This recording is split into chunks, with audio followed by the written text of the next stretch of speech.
The intensifying deadly conflict in Kashmir tops our world lead today.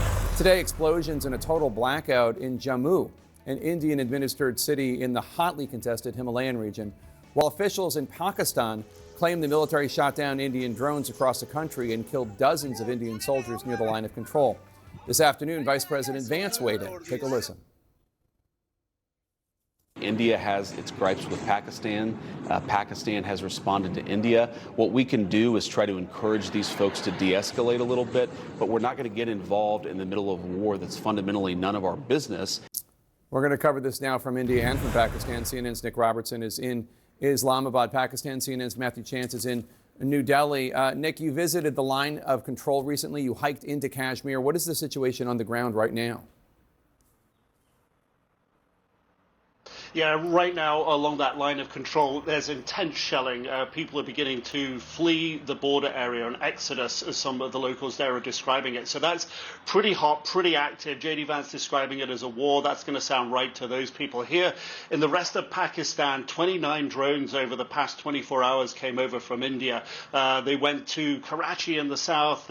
4 soldiers, 4 military personnel injured in Lahore. That's the massive city, 30 million people, just 13 miles from the border with India. And just down the road from here, 10 miles away in Rawalpindi, where there's a massive cricket tournament going on, foreign minister saying the stadium there was hit by one of those incoming missiles. The country's on edge. The schools are closed here in Islamabad tomorrow. Major exam across the country are being cancelled in Punjab, along the east of the country here, border with India, of course. Schools all closed there. So there's a real feeling that this is rolling on in a way that the country has not experienced before. These drones, this is different. And as far as the sort of cross-border that Pakistani officials here are telling us about what the Indian government is saying on their side, they're saying India is mounting a phantom defense. So not just drones, not just rockets, not just artillery, not just gunfire, the war of words ratcheting up too. And Matthew, Indian officials say schools in Punjab, just south of Kashmir, will be closed for the next 3 days. It sounds as though India and Pakistan are prepared for the possibility of even more escalation.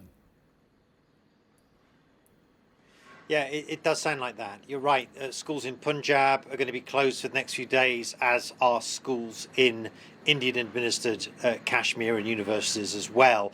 Also, the Indian government has cancelled all leave for civil servants in the country in preparation for what it says is a potential emergency response. And so that all gives that impression that the country is sort of bracing itself for further escalation within the past couple of hours. You mentioned it already, but you know, we were hearing these reports. We can't go there ourselves, unlike Nick over there in Pakistan. But we're hearing reports that the city of Jammu, which is one of the main cities in Indian-administered Kashmir, has been plunged into darkness. There have been explosions in the skies over the city. It's not quite clear what exactly has been going on, but there have been repeated drone strikes and aerial strikes against locations inside India, at least reported by the Indian authorities. India has since then accused Pakistan of striking 2 military bases in Indian-administered Kashmir and 1 in that neighbouring state of Punjab as well. And so, yeah, you're right. Look, tensions incredibly high on both sides of the border, Jake. Back with more in our world lead and the conflict between India and Pakistan. And joining us now, Pakistan's ambassador to the U.S., Rizwan Saeed Sheikh. Mr. Ambassador, thank you so much for being here. We appreciate it. So U.S. Secretary of State Marco Rubio spoke separately with top officials from India and top officials from Pakistan today. The State Department says Rubio told your Prime Minister, Mohammad Shehbaz Sharif, to, quote, take concrete steps to end any support for terrorist groups. This comes as India is accusing Pakistan of harboring terrorist groups. What is your response?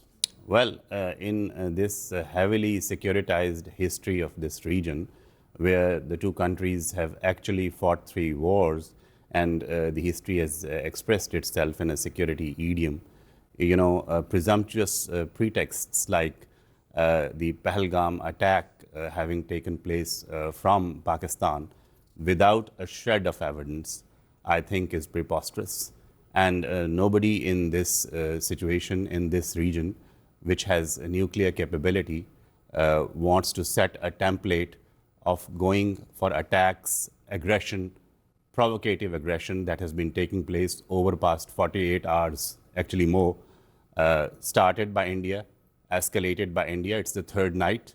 Pakistan has exercised its right to self-defense, but basically this is not the kind of simplified version of the security situation in the region that I think the world wants to see. So whatever has to be said has to be supported by evidence. And Pakistan at the leadership level has certainly offered to conduct impartial inquiry, independent inquiry, neutral inquiry, and we would be participating in it. So Pakistan has called for this investigation, as you note. There's this little-known militant group or terrorist group called the Resistance Front. It's linked to Islamist extremists, Lashkar-e-Taiba, and this group claimed responsibility for the attack on social media, though local reports also say they walked it back. Do you know which group was responsible for the terrorist attack that killed 26 tourists on April 22nd in the Indian-controlled part of Kashmir? Well, the 26 tourists killed in the Indian illegally occupied part of Jammu and Kashmir were basically an attack that took place 230 kilometers plus from the line of control. So we are asking for inquiry because we want to know. Why would we know? If had we known, why would we ask for inquiry? And just going ahead and exercising provocative aggression on an arch rival is something that Pakistan has bearing with a degree of restraint thus far. But as we were pointing out that we would not be the ones going for escalation, India did. Now the responsibility for de-escalation is on India, but there are constraints on restraint. Pakistan reserves the right to respond back. There is enough pressure from our public opinion on the government to respond, and respond we will, because this aggression has been going on now for too long. Earlier today, CNN interviewed the Indian ambassador to the United States. Take a listen to what he said. When we did this day before yesterday, our assumption was that we have completed what we set out to do ourselves vis-a-vis the terrorists. We, from our perspective, had brought a certain finality to it, but it was, of course, subject to whether Pakistan has brought finality to it. Pakistan chose to escalate it further. Now it's duty-bound for us to respond to that. They say they were responding to the terrorist attack that killed 26 there is no situation like responding to the terrorist attack by attacking a sovereign country. Is that a template that the international community would want to set going forward? Without I'm just any saying what they say. They say yes. I mean, they can say what they want to say, but attacking Pakistan and expecting us to sit back like sacrificial lambs and not responding is something that they shouldn't even have thought of. And whatever is being done, it's the third night, has on each night been initiated by India.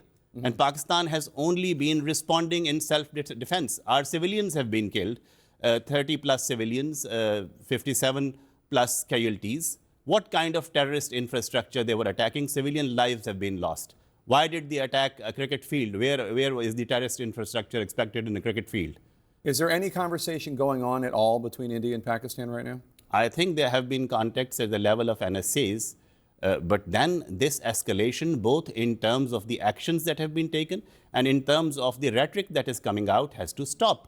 We do not expect lectures from a regime that is operating on the basis of Hindutva philosophy. I mean, that is preposterous. I mean, look at the record of India. They have hegemonistic designs for the region. Whatever they have been doing in Sri Lanka, in Nepal, why is that this is the only country which has problem with every other country in the region? Marco Rubio, the Secretary of State, says that Pakistan needs to, quote, take concrete steps to end any support for terrorist groups. You don't think you need to? Well, what terrorist groups? Pakistan followed the FATF requirements. All those structures that were there have been dismantled with a degree of finality. Otherwise, we wouldn't have gotten out of the grey list under the FATF arrangement. So what, I mean, without evidence, how can just you finger point and then start an aggression in a nuclear neighborhood? How responsible is that?